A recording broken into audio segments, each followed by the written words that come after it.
खबर जगतपुर आसुची जे जगतपुर विस्फोरण रे आखि बुझिले दुई जन विस्फोरण रे गुरुतर मां झींकर मृत्यु होइतिबा सूचना आसु डाक्तर मृत घोषणा करिसेंती अन्य जणे शिशु गुरुतर अवस्था चिकित्साधीन अछंती कटक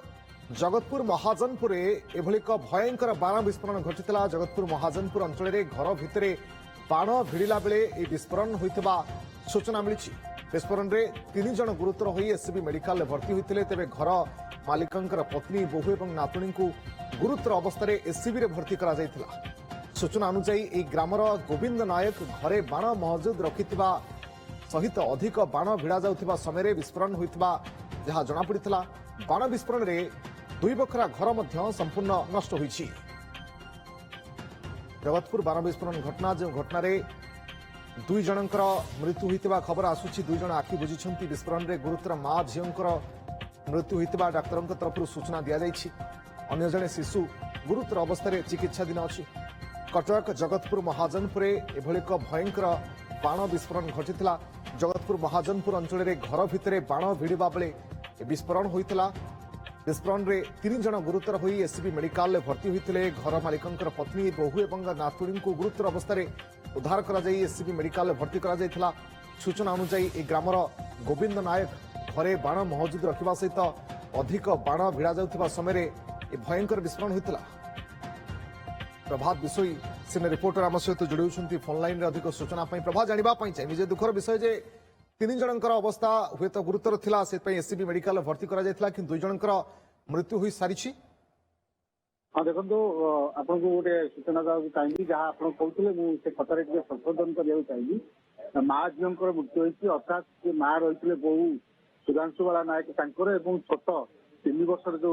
शिशु कन्या तार मृत्यु होती एवं जो शाशु कथा कहुच्छी जहाँ ना हूँ भारती नायक सी बर्तमान मृत्यु सह संग्राम कर घटनाक्रम देखिए आप भिजुआल देखिपारे जो कथा कहते जोर रे जो विस्फोरण होता जहाँफल कि घर छात उड़ी जाता है खांत भांगी जाता है से इटारू आप जो भंगा इटारू आप जापे कौ भाव में विस्फोरण कौ स्तर होता कौ गोटे दर्दनाक हादसा होता सब बड़ कथा हूँ जो घटना मान घटी आप जानते पागा और महाजनपुर अंचल घरे घरे बाण भिड़ा जाए ये बेआईन भाव में बाण भिड़ा जाऊला यही समय अघटन घटी जो दुर्घटना घटी एपाई निश्चित भाव में दायी करवा जो मैंने ये कम कर केवल यही घटना नुहे विगत दिन में विभिन्न समय घटना मान सामना को आसी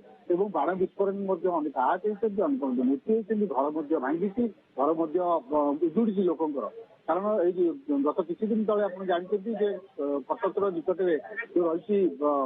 खलरदा अंचल समान भाव में विस्फोरण होता है जड़े श्रमिक जी बाण घुड़ते मृत्यु घटी घर की संपूर्ण भाव छात नष्ट हो जाता एत भयंकर विस्फोरण था आज सामान भाव में 3 जन जो छोट छुआ 3 वर्षर शिशु कन्या और जी बहु रही जहाँ कथा कहते मुख्य देखो जी बाण तैयारी से जगह निज स्त्री और निज बहु और निज नातुणी 3 जन जाक से घर थे घरे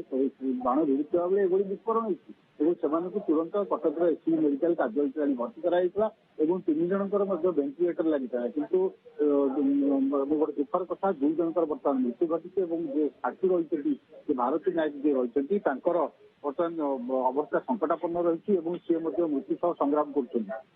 घटना कथा आप जहाँ कहते मुझे कहती विभिन्न समय पागा महाजनपुर अंचल विशेष भाव में बाण तैयारी कराए घरे घरे गोटे कुटीर शिल्प या विभिन्न समय पुलिस रेड करे पुलिस चढ़ऊ जारी रहे किंतु ता सत्वे घरे घरे बाण तैयारी हुए ये जो बेआईन बाण तैयारी हुए ये तैयारी परिणाम आप जहाँ देखते विभिन्न समय खबर आसे ये आज विपद खबर आसी ये घटना आम कहीपर पुलिस जो भाव में चढ़ऊ हवा कथा पुलिस जो भाव में एक्शन हवा कथा कार्यानुष्ठान हवा कथा आहरी अधिका जोर जगतपुर पुलिस किभली कोन घटना बर्तमान तदंत करुछि किछि पुलिस रो प्रतिक्रिया एपर्यंत आसिलानी कि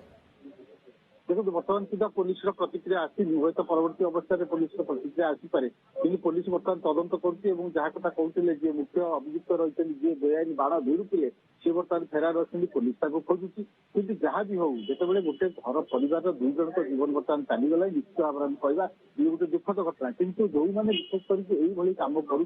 भाव में बेआईन घर भितर बाण भिड़ुंट ସେମାନଙ୍କୁ ମଧ୍ୟ ଆମେ କହିବାକୁ ଚାହିଁବୁ ଯେ ଆପଣ ନିଜ ଫ୍ୟାମିଲି କଥା ଦେଖନ୍ତୁ, ଆପଣ ପରିବାର କଥା ଦେଖନ୍ତୁ। ଗୋଟେ ପରିବାର ନିଶ୍ଚିନ୍ତ ହେଇଯାଉଛି ଏବଂ ସେମାନଙ୍କର ପିଲା ଛୁଆ ଛୋଟ ପିଲାମାନେ ମଧ୍ୟ ସେଇ ଜାଗାରେ ଉପସ୍ଥିତ ହଉଛନ୍ତି। ଏ ଘଟଣା ନୁହେଁ, ବିଭିନ୍ନ ସମୟରେ ଆମେ ଦେଖିଛୁ ଛୋଟ ପିଲାମାନେ ମଧ୍ୟ ଗୁରୁତର ଆହତ ହଉଛନ୍ତି। ଛୋଟ ପିଲାମାନେ ଯୋଉଠି ରହୁଛନ୍ତି ସେ ଜାଗାରେ ମଧ୍ୟ ଏଭଳି ଭାବରେ ବାଣ ତିଆରି କରିବା ବେଆଇନ, ବିଶେଷ କରି ଘର ଭିତରେ ମଧ୍ୟ ବାଣ ତିଆରି କରିବା ବେଆଇନ। ଦେଖନ୍ତୁ ମହିଳା 3 ଜଣ ମହିଳା ସେ ଘର ଭିତରେ ଥିଲେ ଏବଂ ବାଣ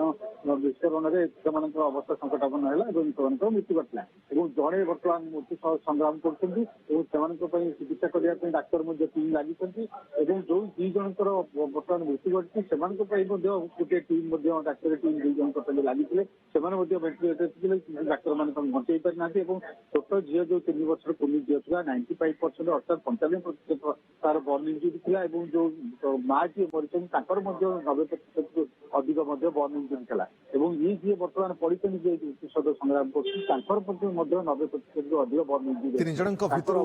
2 ଜଣଙ୍କର ମୃତ୍ୟୁ ହୋଇ ସାରିଛି ଏବଂ ଅନ୍ୟ ଜଣେ ଅତି ଗୁରୁତର ଅବସ୍ଥାରେ ମୃତ୍ୟୁ ସହ ସଂଗ୍ରାମ କରୁଛନ୍ତି। ବଡ଼ ଭୟଙ୍କର ବିସ୍ଫୋରଣ ହୋଇଥିଲା, ମହଜୁଦ ଥିବା ବାଣ ଏବଂ ତା ସହିତ ବାଣ ଭିଡ଼ା ଚାଲିଥିଲା ଏବଂ ହଠାତ୍ ବ୍ଲାଷ୍ଟ ହେବା ଫଳରେ ଏଭଳି ଘଟଣା ସାମ୍ନାକୁ ଆସିଛି। ପୁଲିସ